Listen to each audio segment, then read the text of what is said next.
Hello student, आज हम आपको ऑर्गेनिक केमिस्ट्री के बारे में बताने वाले हैं। ध्यान दें, आपके केमिस्ट्री के 3 पार्ट हैं: ऑर्गेनिक केमिस्ट्री, फिजिकल केमिस्ट्री और इनऑर्गेनिक केमिस्ट्री। उसमें से ऑर्गेनिक केमिस्ट्री वाला का पोर्शन हम आज पढ़ेंगे। तो हम फिजिकल और इनऑर्गेनिक की कोई बात नहीं करेंगे, हम बात करेंगे ऑर्गेनिक केमिस्ट्री की। आप लोगों को पता है, आप लोगों ने सभी ने 10th में पढ़ा होगा, एक टॉपिक चलता है कार्बन एंड इट्स कंपाउंड। तो कार्बन एंड इट्स कंपाउंड यही क्या है, ऑर्गेनिक केमिस्ट्री वाला पोर्शन है। और आज के जो वीडियो लेक्चर है, इसमें सारा जो पोर्शन अपना है वो लगभग आपके 10th में पढ़ा हुआ पोर्शन है। आपका इंट्रोडक्शन ऑफ ऑर्गेनिक केमिस्ट्री के बारे में बताएंगे कि ऑर्गेनिक केमिस्ट्री क्या चीज़ है और इसके अंदर हम किसके बारे में स्टडी करते हैं और हम इसके बारे में कहाँ से क्या क्या चीज़ पढ़ेंगे। ठीक है, तो हम स्टार्ट करते हैं ऑर्गेनिक केमिस्ट्री। तो सबसे पहली बात आती है कि ऑर्गेनिक केमिस्ट्री के अंदर ऑर्गेनिक कंपाउंड क्या होता है। सबसे पहली बात आपका है कि ऑर्गेनिक कंपाउंड क्या होता है। तो ऑर्गेनिक कंपाउंड कुछ भी नहीं है, वो कंपाउंड जो ऑर्गेनिज्म से ऑब्टेन होते हैं उनको हम ऑर्गेनिक कंपाउंड कहते हैं। तो क्या बोलोगे? Those compound which obtain from organism। तो वे कंपाउंड जो ऑर्गेनिक से ऑब्टेन होते हैं उन्हें हम ऑर्गेनिक कंपाउंड कहते हैं। दूसरी बात आती है कि ऑर्गेनिक केमिस्ट्री, ऑर्गेनिक कंपाउंड आ गया तो अब ऑर्गेनिक केमिस्ट्री किसे कहेंगे हम? तो जैसे आप लोग पढ़ते हो ना कि विज्ञान की वह शाखा, वैसे ही ऑर्गेनिक केमिस्ट्री क्या है? तो ऑर्गेनिक केमिस्ट्री वो है जिसके अंदर हम कार्बन और इसके कंपाउंड्स का अध्ययन करते हैं। तो बताओ क्या डेफिनेशन क्या बना? The study of carbon and its compound.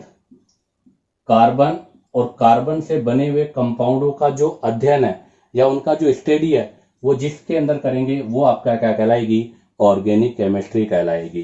तो आज का मैंने भी कहा था कि आज के पोर्शन में हम केवल जनरल ऑर्गेनिक केमिस्ट्री के बारे में बताने वाले हैं, उसके बारे में बात करने वाले हैं। तो मैंने आपको ऑर्गेनिक कंपाउंड बता दिया और आपको ऑर्गेनिक केमिस्ट्री के बारे में बता दिया। हाँ, अब यहाँ से थोड़ा सा हिस्ट्री की बात कर लेते हैं। हालांकि ऐसा क्वेश्चन कभी कॉम्पिटिशन में नहीं आता, लेकिन हो सकता है इस प्रकार का क्वेश्चन आपके एग्जाम में आ जाए, तो थोड़ा सा मैं आपको बता दूं। तो सबसे पहले आपको मैं बताने जा रहा हूं कि आपके जो है 1815 में एक साइंटिस्ट था ब्रिजिलियस, इन्होंने VFT थ्योरी दी थी। तो 1815 ईस्वी में ब्रिजिलियस एक साइंटिस्ट था, उन्होंने VFT थ्योरी दी थी। क्या है VFT theory? Vital force theory. और इसके अकॉर्डिंग उन्होंने कहा था कि लेब के अंदर कोई भी ऑर्गेनिक कंपाउंड का प्रिपरेशन नहीं किया जा सकता, अर्थात आपकी जो लेब है उसमें कोई भी ऑर्गेनिक कंपाउंड नहीं बनाया जा सकता। अब ये थ्योरी कहां तक चली और कितनी सक्सेसफुल है वो तो बाद में पता चला। कब?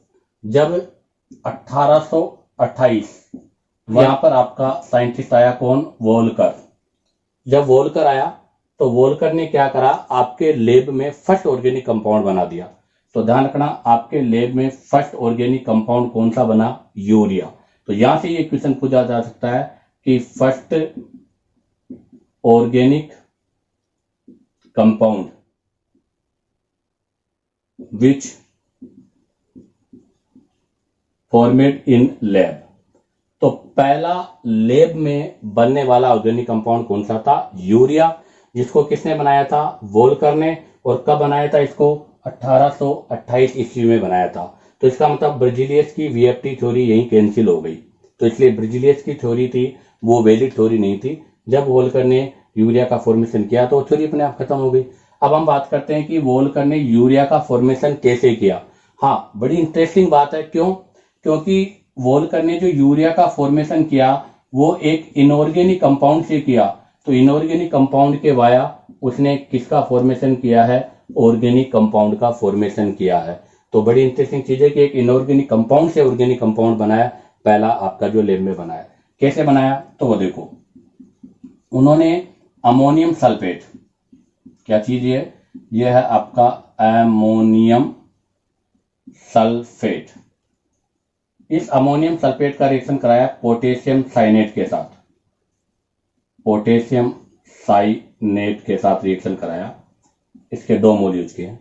जब ये दोनों रिएक्शन करेंगे तो यहां से आपके पास जो प्रोडक्ट होगा तो एक तो बन जाएगा K2SO4 और एक बन जाएगा आपका 2NH4CNO अमोनियम साइनेट। तो आपका प्रोडक्ट बना अमोनियम साइनेट।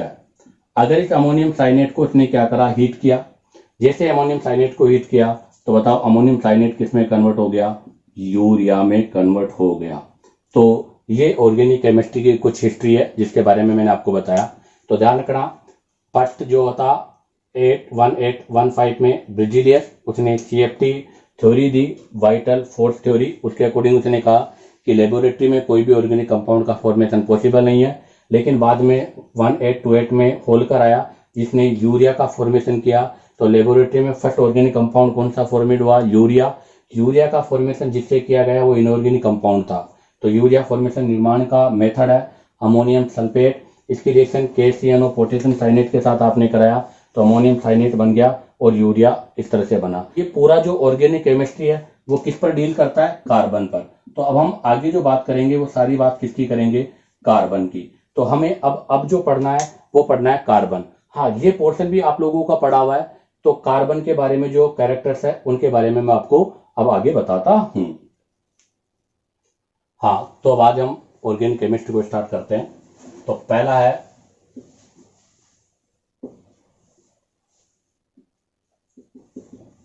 कैरेक्टरिस्टिक्स ऑफ कार्बन, वो क्या क्या है। तो सबसे पहले हम बात करेंगे कार्बन। बताओ पेरियोडिक टेबल में कार्बन कितने नंबर पर आता है। तो पेरियोडिक नंबर में कार्बन आता है 6 नंबर पर। तो कार्बन का एटॉमिक नंबर हो गया 6। अगर कार्बन का एटॉमिक नंबर 6 है तो कार्बन का एटॉमिक मास कितना है, 12। तो बताओ हम कार्बन को किस तरह से रिप्रेजेंट करेंगे। तो कार्बन का रिप्रेजेंटेशन हो जाएगा 6C12। ये कार्बन का रिप्रेजेंटेशन हो गया। अब आप देखो, मैं इसमें पूछूं आपसे कि कार्बन में नंबर ऑफ प्रोटॉन कितने हैं, तो कार्बन में नंबर ऑफ प्रोटॉन 6 है। मैं आपसे पूछूं कि नंबर ऑफ इलेक्ट्रॉन कितने हैं, तो वो भी कितने हैं, 6 है। मैं आपसे पूछूं कि नंबर ऑफ प्रोटॉन हो गया, इलेक्ट्रॉन हो गया, अब आती है बात न्यूट्रॉन्स। तो बताओ इसमें न्यूट्रॉन्स कितने हैं, तो वो भी 6 है। सब लोगों को पता है कैसे कि A बराबर क्या होता है, P plus N, mass equal to proton plus neutron. अब आप देखो मास कितना है, 12, प्रोटॉन कितने हैं, 6, तो न्यूट्रॉन कितने हो जाएंगे, 6। अब हम बात करते हैं सबसे इसमें इसका ये रिप्रेजेंटेशन मैंने आपको बता दिया। रिप्रेजेंटेशन होने के बाद में सेकेंड पॉइंट हम लेते हैं इलेक्ट्रॉनिक कॉन्फ़िगरेशन। इसका इलेक्ट्रॉनिक कॉन्फ़िगरेशन क्या है। तो आप लोगों ने पढ़ा होगा कार्बन का इलेक्ट्रॉनिक कॉन्फ़िगरेशन होता है 2 और 4। जनरल वे में आपने इसे पढ़ा है। मैं इसको बता देता हूं कैसे, कि पहले होगा 1s², दूसरा होगा 2s² और फिर होगा 2p2। तो इसके वैलेंसी सेल ये है। इसको कौन सा सेल बोलते हैं, वैलेंसी सेल। तो अब आप देखो, इसको मैं ऐसे भी लिख सकता हूं कि इनर वाले में कितने हैं, 2, और 2 वाले में कितने हैं, 4। तो ये इसका इलेक्ट्रॉनिक कॉन्फ़िगरेशन है। कॉन्फ़िगरेशन को देखने से हमें पता चलता है कि इसके वैलेंसी सेल में कितने इलेक्ट्रॉन है, 4। तो हम बात करते हैं नंबर 3, वैलेंसी ऑफ कार्बन। तो बताओ कार्बन की वैलेंसी कितनी होती है, 4। ये कार्बन की वैलेंसी कितनी है, 4। क्यों बोला 4, क्योंकि number of electron in valency shell equal to 4। Carbon के वैलेंसी सेल में इलेक्ट्रॉन की संख्या 4 होती है, इसलिए कार्बन की वैलेंसी कितनी हो गई, 4 हो गई। तो ये कार्बन की वैलेंसी है 4। अब यही मैं एक और इंपॉर्टेंट और नई चीज बताने जा रहा हूं आपको, कोवैलेंसी।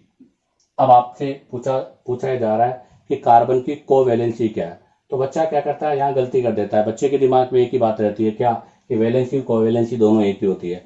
हाँ, कई कंपाउंड में वैलेंसी कोवैलेंसी एक ही रहती है। बाकी जनरल वे में बात करें तो वैलेंसी और कोवैलेंसी दोनों डिफरेंट है, ये दोनों एक नहीं होती।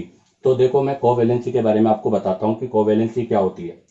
कोवैलेंसी वैलेंसी में क्या फर्क है? तो वैलेंसी तो क्या होती है कि कोई भी आपका एटम स्टेबलाइज होने के लिए या तो इलेक्ट्रॉन का लॉस करता है या इलेक्ट्रॉन का गेन करता है, वो जो होता है उसको तो बोलते हैं वैलेंसी। उसको तो हम क्या बोलते हैं? वैलेंसी। जैसे यहाँ पर कार्बन है, अब कार्बन के आउटर मोस्ट शेल में कितने इलेक्ट्रॉन है? 4। अब इसको स्टेबलाइज होने के लिए या तो ये 4 इलेक्ट्रॉन को गेन करेगा या ये 4 इलेक्ट्रॉन को क्या करेगा? लूज करेगा। तो ये चीज तो कहलाएगी वैलेंसी। अब आती है बात कोवैलेंसी। कोवैलेंसी क्या होती है कि जब कार्बन किसी के साथ केमिकल बॉन्ड बनाएगा, अर्थात कार्बन किसी के साथ जब बॉन्ड बनाएगा तो बॉन्ड बनाते समय ये जितने मैक्सिमम कोविलेंट बॉन्ड बनाएगा वो कोविलेंट बॉन्ड क्या कहलाएगा? कोवैलेंसी कहलाएगा। तो बताओ कोवैलेंसी क्या होगा? Number of electron sharing with other atom in forming chemical bond, अर्थात एक केमिकल बॉन्ड के फॉर्मेशन के दौरान ये जितने इलेक्ट्रॉन का शेयर करके कोविलेंट बॉन्ड बनाएगा वो आपकी क्या कहलाएगी? कोवैलेंसी। तो देखो कोवैलेंसी में बता देता हूं, तो क्या होगी? नंबर ऑफ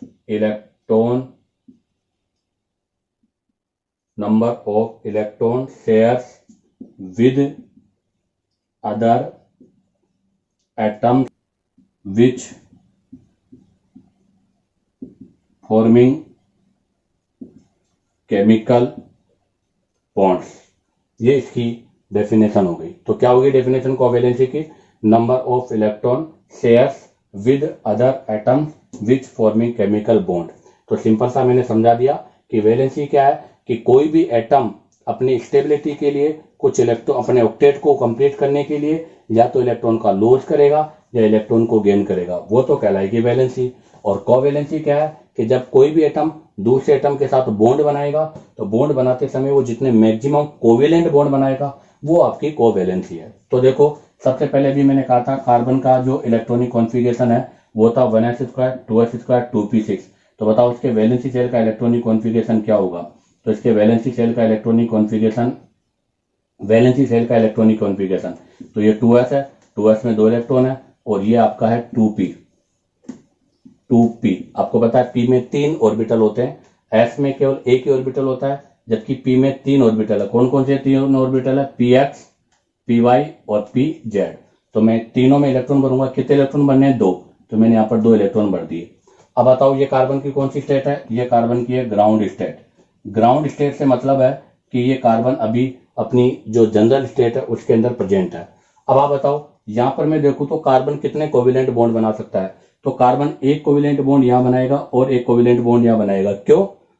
क्योंकि एक इलेक्ट्रॉन इसके पास पहले से ही है तो ये एक इलेक्ट्रॉन की शेयरिंग करेगा और यहां भी एक इलेक्ट्रॉन की शेयरिंग करेगा। तो बताओ मैं क्या लिखूं?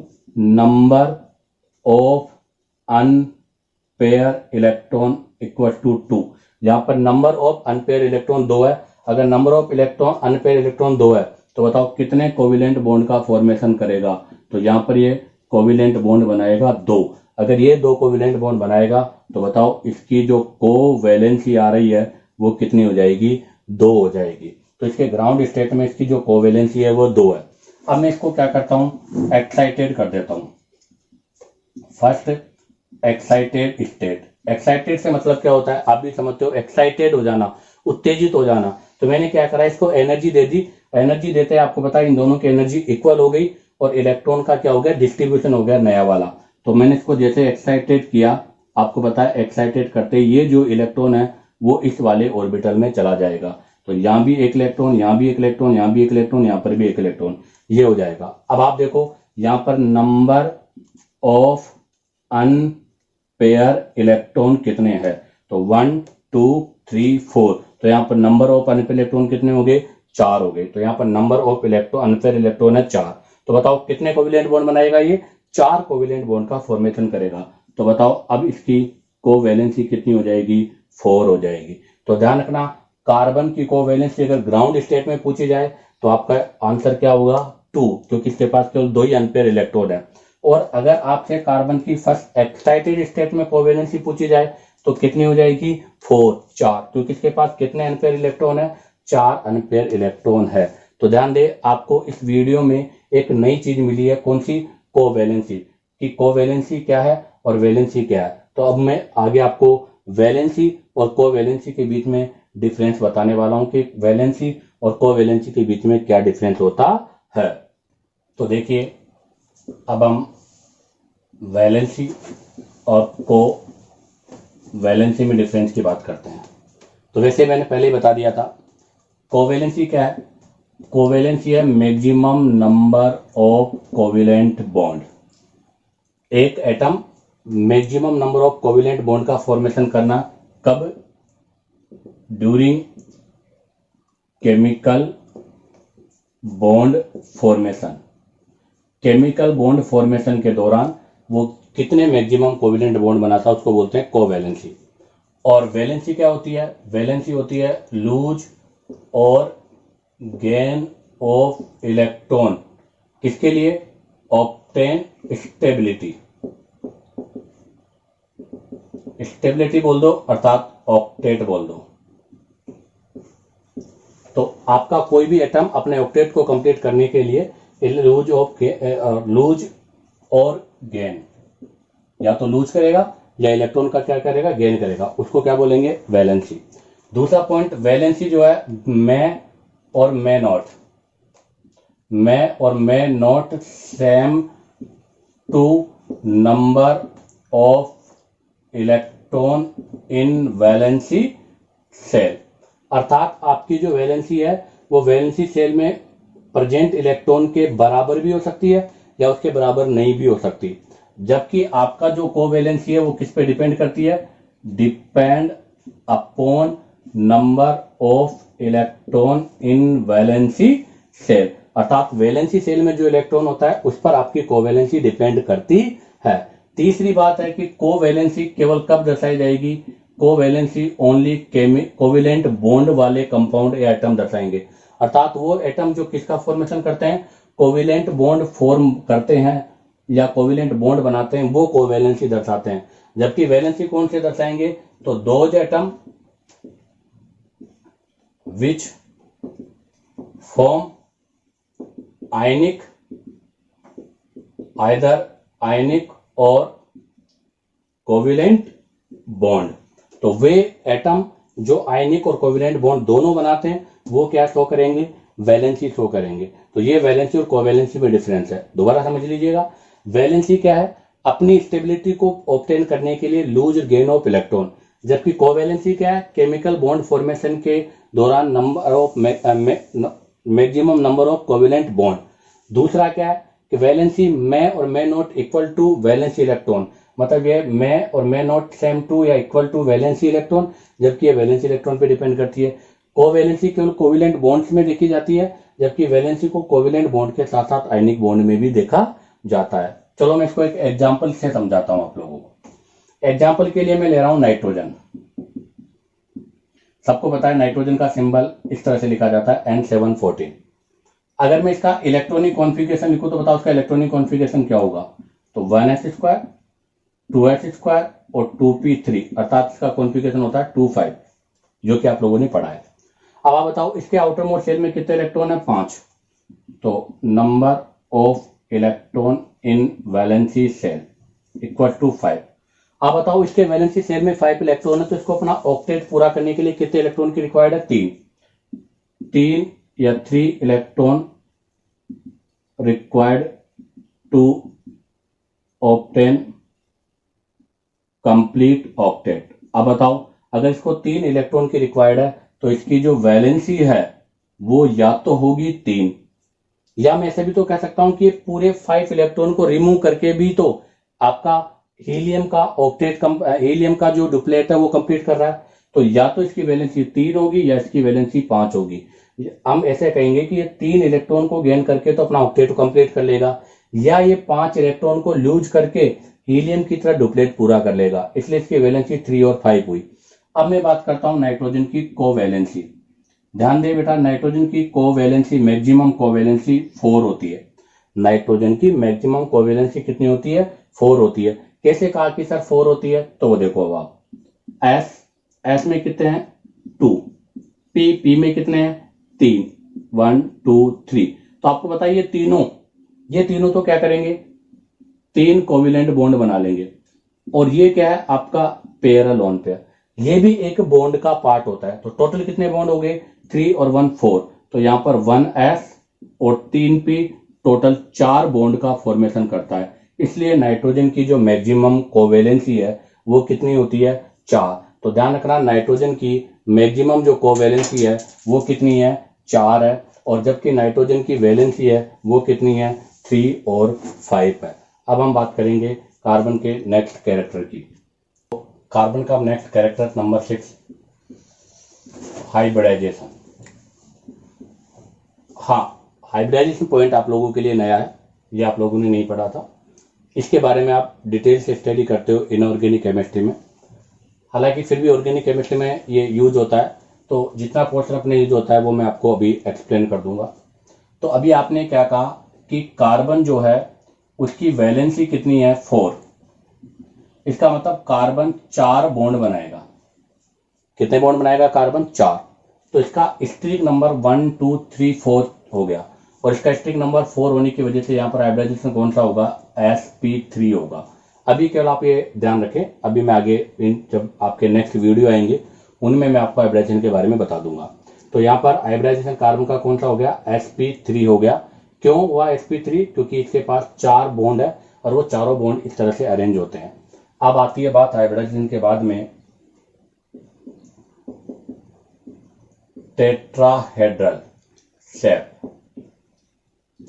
तो sp3 हाइब्रिडाइजेशन की जो शेप होती है वो कौन सी होती है, टेट्राहेड्रल।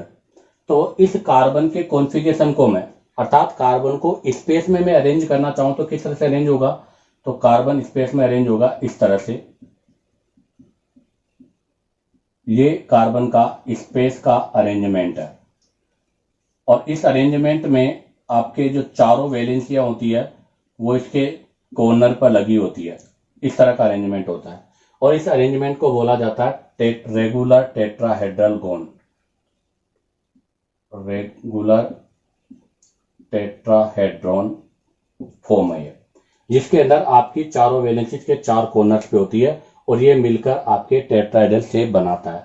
ध्यान दें, इस टेट्राहेड्रल शेप में ये मैंने 2 चीज बनाई है, क्योंकि आपको पता है बोर्ड केवल 2D होता है, इस पर 2D हम बना सकते हैं, और ये 4D है। तो इसके 2 जो प्लेन है उसमें से एक अबव आपकी ओर और एक बिलो बोर्ड के पीछे की ओर बनाया। तो मैंने ये जो है डैश डैश लगाकर तो कहाँ बनाया, पीछे की ओर, और ये आपकी ओर बनाया। अब आप इसमें अगर बॉन्ड एंगल की बात करें तो यहाँ पर जो बॉन्ड एंगल होता है वो 10928 होता है, या फिर 1095। तो एक 109 डिग्री 28 मिनट या 109 डिग्री 5 मिनट होता है। ये ओनली फॉर मिथेन्स के लिए होता है, ये इसके बीच का बॉन्ड एंगल है। तो ध्यान दें, हाइब्रिडाइजेशन से ये सब चीजें डिसाइड होती है। तो हमने पढ़ा कार्बन के जनरली हाइब्रिडाइजेशन कौन सा होता है, sp3, क्योंकि कार्बन की चारों वैलेंसियां मतलब कार्बन 4 वैलेंसी के साथ है। अगर ये चारों वैलेंसी है, इनको मैं अरेंजमेंट करूंगा तो इनका अरेंजमेंट कौन सा होता है, टेट्राहेड्रल शेप में होता है। तो हम बोलेंगे रेगुलर टेट्राहेड्रल गोन, अर्थात इसके चारों कोने पर चारों वैलेंसी होगी, इनके बीच में बॉन्ड एंगल 109 डिग्री 28 और एक 1095 का होगा, जो केवल मिथेन के लिए यूज होता है। अब हम बात करेंगे नेक्स्ट नंबर 8। नंबर 8 की बात करूं तो नंबर 8 क्या होगा, tendency to form multiple bond. आप लोगों ने ये पोर्शन भी पढ़ा है कि कार्बन के अंदर मल्टीपल बॉन्ड फॉर्मेशन टेंडेंसी होती है, अर्थात कार्बन कार्बन के साथ सिंगल बॉन्ड, जिसको हम एल्केन कहते हैं, अर्थात कार्बन कार्बन के साथ में डबल बॉन्ड, जिसको हम एल्कीन कहते हैं। ऐसे कार्बन कार्बन के साथ में ट्रिपल बॉन्ड, जिसको हम एल्काइन कहते हैं। तो कार्बन के अंदर आपस में अरेंज होकर मल्टीपल बॉन्ड बनाने की टेंडेंसी होती है। तो कार्बन कार्बन सिंगल बॉन्ड हो सकता है, कार्बन कार्बन डबल बॉन्ड भी हो सकता है, कार्बन कार्बन ट्रिपल बॉन्ड भी हो सकता है। कोई जरूरी नहीं है कि वो खुद के साथ ही बॉन्ड बनाए, वो अन्य के साथ भी बॉन्ड बना सकता है। तभी हमने लिखा है कि tendency to form multiple bond, अर्थात कार्बन में मल्टीपल बॉन्ड बनाने की टेंडेंसी पाई जाती है। अब इसी चीज से हम एक कंक्लूजन निकालते हैं। तो मैं आप लोगों को इसी चीज को लेते हुए हाइब्रिडाइजेशन समझाता हूं। तो अभी मैंने आपसे कहा था कि अपने जो काम आने वाला हाइब्रिडाइजेशन है वो इसी चीज से हम सोल्व कर लेंगे, क्योंकि हमारी केमिस्ट्री में एल्केन, एल्कीन और एल्काइन ये 3 पोर्शन आते हैं, और इन्हीं तीनों के आपको हाइब्रिडाइजेशन के बारे में भी पता होना चाहिए। तो देखो, मैं आपको हाइब्रिडाइजेशन निकालना सिखाता हूँ। तो पहला आपका आता है, एक टेबल बना रहा हूं मैं, इसका ध्यान दें आप, बॉन्ड। दूसरे में आता है नंबर ऑफ सिग्मा बॉन्ड, और तीसरा आता है नंबर ऑफ पाई बॉन्ड। ठीक है, उसके बाद में आपका आता है हाइब्रिडाइजेशन, उसके बाद में आता है बॉन्ड एंगल, और उसके बाद में आपका आता है शेप। आपको इस टेबल के बारे में ध्यान रखना है अभी, और अभी इस टेबल को याद करना है। आगे जैसे जैसे हम पढ़ते जाएंगे आपको इन सब चीज़ों के बारे में अपने आप पता होता चला जाएगा। तो देखो, सबसे पहले हम बॉन्ड में बात करें तो हम बॉन्ड ले रहे हैं कौन सा, सिंगल बॉन्ड, और सिंगल बॉन्ड का मतलब क्या हो गया, एल्केन। तो मैं एक चीज़ बता दूं आप लोगों को कि आपका जो 11th पोर्शन है वो एक प्रकार से फर्स्ट क्लास का पोर्शन है। क्यों? क्योंकि ये साइंस की पहली क्लास है। जैसे आपने पहली बार पढ़ना सीखा था, वैसे ही ये साइंस का पहली क्लास है, अर्थात ये साइंस की फर्स्ट क्लास है। इसलिए आपने जब फर्स्ट क्लास में गए तो वहां पर आपने काउंटिंग 1 2 3 4 ये सीखी, आपने अल्फाबेट में ABCD सीखा। वैसे यहाँ पर बहुत सारी चीजें ऐसी है जो आपको पहले क्या करनी पड़ेगी, सीखनी पड़ेगी, याद करनी पड़ेगी। जब ये चीजें आपके याद हो जाएगी रेगुलर, तो इसके बाद में इनको हम जोड़ते हुए ऑर्गेनिक केमिस्ट्री को बढ़ा करके पढ़ेंगे। तो सबसे पहले आता है बॉन्ड, सिंगल बॉन्ड एल्केन। अब आप देखो, जो सिंगल बॉन्ड एल्केन है उसमें कार्बन पे इधर इधर इधर इधर इस तरह से रिप्रेजेंटेशन किया जाता है। तो ये जो एक सिंगल लाइन जो लगाई जाती है इसको हम सिग्मा बॉन्ड बोलते हैं। तो ये भी सिग्मा, ये भी सिग्मा, ये भी सिग्मा, ये भी सिग्मा। तो 1 2 3 4 कितने सिग्मा हो गए, 4 सिग्मा हो गए। यहाँ पर कोई पाई नहीं होगा, और 4 सिग्मा होने की वजह से हाइब्रिडाइजेशन कौन सा होगा, sp3। कैसे याद करना है वो मैं बता दूं कि यहाँ पर 4 ऑर्बिटल है या 4 बॉन्ड है। तो 4 बॉन्ड यहाँ देखो आप, 3 और एक 4, 3 p का और एक s का, जो मैंने अभी आपको समझाया था। कैसे, देखो कार्बन की फर्स्ट एक्साइटेड स्टेट में जब मैं ले गया था तो आपके पास ये था, तो 3 तो कौन बनाएगा, p, तो p का तो हो गया p3, और एक कौन बनाएगा, s, तो एक s का हो गया। इससे कौन सा हाइब्रिडाइजेशन हो गया, sp3। और यहाँ पर बॉन्ड एंगल कितना होगा, 109 डिग्री 28 मिनट या 109 डिग्री 5 मिनट। और शेप कौन सी होगी ये भी मैं आपको बता चुका हूं, कौन सी शेप होगी, टेट्राहेड्रल। कैसी होती है टेट्राहेड्रल शेप, इस तरह से टेट्राहेड्रल शेप होती है। अब बात आती है आपकी डबल बॉन्ड की। डबल बॉन्ड किसके लिए यूज करते हैं, एल्कीन के लिए। अब आप बताओ एल्कीन को कैसे रिप्रेजेंट करोगे, एल्कीन में कार्बन और एक तरफ लग जाएगा डबल बॉन्ड। अब देखो ये डबल बॉन्ड है, तो ये जो डबल बॉन्ड है इस डबल बॉन्ड में एक तो होता है सिग्मा और एक होता है पाई, और जो सिंगल बॉन्ड होते हैं वो सिग्मा होते हैं। तो देखो 1 2 3 कितने सिग्मा हो गए, 3, कितना पाई हो गया, 1। तो बताओ हाइब्रिडाइजेशन कौन सा हो जाएगा, तो अब की बार कितने सिग्मा है, 1 2 3, केवल 3 ही सिग्मा है। और अगर 3 ही सिग्मा है तो इसका मतलब एक एस है, और अब की बार p 3 नहीं है, केवल 2 ही p है। तो हाइब्रिडाइजेशन कौन सा हो जाएगा, sp2। तो ध्यान दे, एल्कीन का हाइब्रिडाइजेशन कौन सा होता है, sp2। एल्कीन का कौन सा हाइब्रिडाइजेशन होता है, sp3। क्यों, याद रखें आप कि डबल बॉन्ड जो होता है उसमें एक सिग्मा बॉन्ड होता है और एक पाई बॉन्ड होता है। पाई बॉन्ड को कभी भी हम हाइब्रिडाइजेशन में काउंट नहीं करते। तो बताओ बॉन्ड एंगल कितना हो जाएगा, 120। स्ट्रक्चर क्या हो जाएगी, स्ट्रक्चर हो जाएगी ट्राइगोनल प्लेनर। ट्राइगोनल प्लेनर अर्थात एक ट्राइगोनल फॉर्मेशन होगा इस तरह से, ये ट्राइगोनल हो गया, और प्लेनर है अर्थात इसको हम बोर्ड पर रिप्रेजेंट कर सकते हैं। अब बात आती है आपकी नेक्स्ट, ट्रिपल बॉन्ड। अब मैंने डबल बॉन्ड के बाद में कौन सा बॉन्ड लिया, ट्रिपल बॉन्ड। ट्रिपल बॉन्ड का मतलब क्या हो गया, एल्काइन। अब आप एल्काइन को कैसे लिखोगे, एक कार्बन और इसके एक तरफ क्या लगाओगे, ट्रिपल बॉन्ड। अब ध्यान रखो ट्रिपल बॉन्ड है, एक साइड सिंगल बॉन्ड है, सिंगल बॉन्ड वाले को तो सिग्मा बोलेंगे। आपकी जो ट्रिपल बॉन्ड है उसमें एक सिग्मा ऊपर वाला पाई है, बीच वाला सिग्मा, ऊपर वाला पाई है। तो बताओ कितने सिग्मा हुए, 1 और 1 2 सिग्मा है, 2 पाई है। अर्थात अब की बार केवल 2 ही ऑर्बिटल यूज होंगे। तो 2 ऑर्बिटल में कौन कौन सा यूज होगा, एक एस का और एक पी का। तो हाइब्रिडाइजेशन कौन सा हो जाएगा, sp। ध्यान रखे ट्रिपल बॉन्ड जो होता है उसमें एक ऊपर वाला पाई, बीच वाला सिग्मा और नीचे वाला पाई, अर्थात 2 पाई और 1 सिग्मा होता है। तो याद रखे ट्रिपल बॉन्ड को हम क्या बोलेंगे, 1 सिग्मा 2 पाई। डबल बॉन्ड को क्या बोलेंगे, 1 सिग्मा 1 पाई। जबकि सिंगल बॉन्ड वाले को क्या बोलते हैं, सिग्मा। तो बताओ यहाँ पर कितना हो जाएगा बॉन्ड एंगल, 180, और आपका जो स्ट्रक्चर हो जाएगा इस तरह से बिल्कुल हो जाएगा लीनियर। तो इसको कौन सी स्ट्रक्चर बोलते हैं, लीनियर। तो ये टेबल आपको याद करनी है, आप इस टेबल को याद कर लीजिएगा ताकि हमको आगे पढ़ने में दिक्कत नहीं हो। ये चीज हम आगे वाले पोर्शन में यूज करेंगे। तो अगर ये अगर आपको याद नहीं होगी तो आपको आगे के लेक्चर्स में दिक्कत होती रहेगी। अब हम बात करते हैं नेक्स्ट पॉइंट। हम नेक्स्ट कार्बन की ये लास्ट प्रॉपर्टी या लास्ट कैरेक्टर के बारे में पढ़ रहे हैं। कौन सा है? Catenation tendency. तो पूरे पैरियोडिक टेबल में ध्यान दे, कैटिनेशन टेंडेंसी, तो पूरी पैरियोडिक टेबल में सबसे ज्यादा जो कैटिनेशन की टेंडेंसी है वो किसके अंदर होती है? कार्बन में। तभी तो हम बोलते हैं कि इस अर्थ पर सबसे ज्यादा जो कंपाउंड है वो कार्बन के हैं। क्यों? क्योंकि कार्बन में किसकी प्रॉपर्टी पाई जाती है? कैटिनेशन की प्रॉपर्टी पाई जाती है। क्या होता है कैटिनेशन? कैटिनेशन होता है self linking property, self linking property of carbon atom.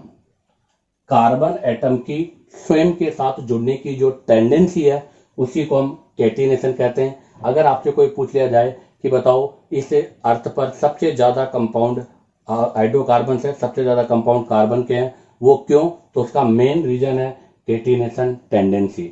और दूसरा आपसे पूछा जाए कि बताओ पूरे पैरियोडिक टेबल में सबसे ज्यादा मैक्सिमम कैटिनेशन की जो टेंडेंसी है वो किस में होती है? तो पूरी पैरियोडिक टेबल में सबसे ज्यादा जो कैटिनेशन की टेंडेंसी होती है वो भी कार्बन में होती है। तो मैं आपसे पूछना चाहता हूं इसका रीजन क्या है कि कार्बन में सबसे ज्यादा मैक्सिमम कैटिनेशन की टेंडेंसी है, ऐसा क्यों?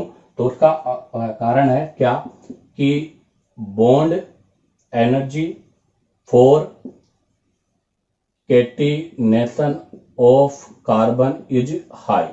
अर्थात कार्बन के बीच में जब कैटिनेशन होता है तो उसके लिए जो बॉन्ड एनर्जी है उसकी वैल्यू बहुत ज्यादा होती है।